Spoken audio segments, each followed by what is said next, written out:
So the final whistle has just gone at Loftus Road, boys and girls. Where was this Blackburn Rovers in the months of February and March, hey? Rovers coming out on top, fist pumping it up there, 2-1 winners over QPR.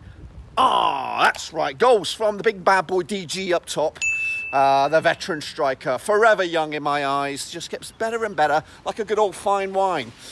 Scoring a penalty spot from the old penalty spot after... I can't remember. I really can't remember who got brought down. But obviously, no Charlie Mulgrew to score today. It was the honour. There's Luna. Luna's out. She's loose. She's on the prowl. I think it is time for her morning poop, and that is in the name of QPR. Well, she'll do that in a minute. Anyway, so the big first goal was obviously to Big DG. The second was Bradley Dack with a fantastic cross by the Blitz, the Thunder Lightning down the wing, Adam Armstrong. In her way, Luna. Let's get a look. What's she doing? Is she down on the ground? She's sniffing. She's sniffing for the next goal. But the next goal didn't come for Rovers. It did come from QPR, right at the death. Matt Smith with a beautifully worked goal for QPR. But it's too little too late. And it's too little too late for Rovers in the grand scheme of things. Obviously, 3 wins on the spin for us now. But obviously, prior to this game, it was confirmed that we can't go up, we can't go down. We are safe. So maybe Rovers played with a bit more freedom today. No major. Well, there was only one major change to the lineup that beat. There, she's doing the business once again. She's doing the business. But there's only one change, and that was David Raya was out, possibly to give Lautweiler some game time. The heavens have opened up on this Good Friday. Yeah, so Lautweiler, the Mountie comes in. Unfortunately, he doesn't get his clean sheet. And to be honest with you, he looked a little bit flappy, to be honest with you. And I think that we could be seeing the end of the Mountie in a Blackburn Rovers jersey. I think we'll be investing in a new keeper in the new season. But yeah, positive performance by Rovers. I was hoping that we could come out with a clean sheet, but 3 goals, and the game was much more entertaining than the first, well, not the first leg, but the previous encounter between the two sides at Ewood Park. Next up for us, it will be Bolton, and I'll be live on Twitch doing an instant reaction for that sucker, so make sure you check it out. I've been publicising it for the past week or so, but to be honest with you, now I think it's just been confirmed that Bolton are down, so it doesn't really have that extra bit of spice on it, but it's obviously a bit of a northwest crunch clash, and hopefully we can rub a little bit of salt in their wounds at Ewood Park, and it is a test run. And also, I've just launched my Patreon account. Could you be the first one? My first ever Patreon. Check out a link to that puppy now in the description as well, as I fall into a little ditch.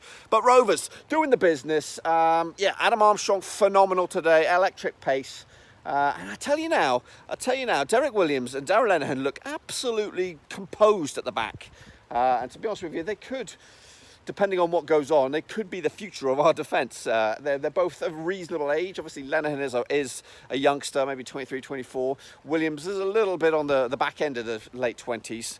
But yeah, they look pretty solid, and maybe we had the 2 decent centre-backs within our ranks all this time. Obviously, Charlie Mulgrew on the bench today, didn't get no game action. Still no goal for big bad boy Brereton.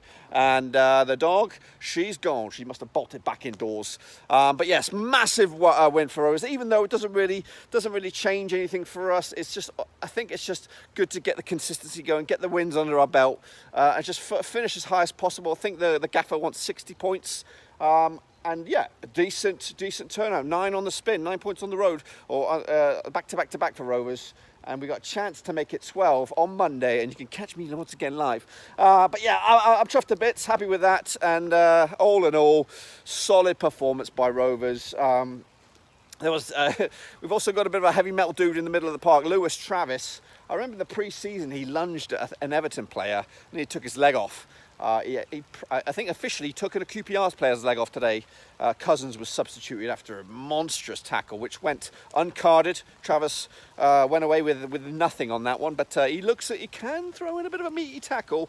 And I tell you what, for QPR, they do have a nice dynamo on the wing themselves. Osai Samuel, electric pace, pace to burn, very young. Still a little bit immature. He did have a little lunge at Elliot Bennett as well, our skipper.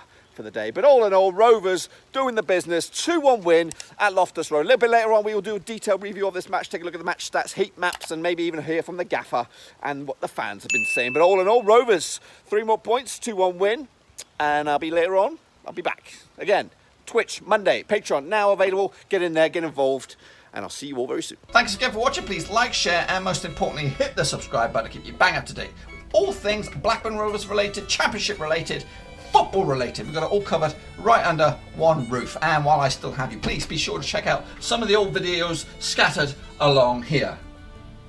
I hope.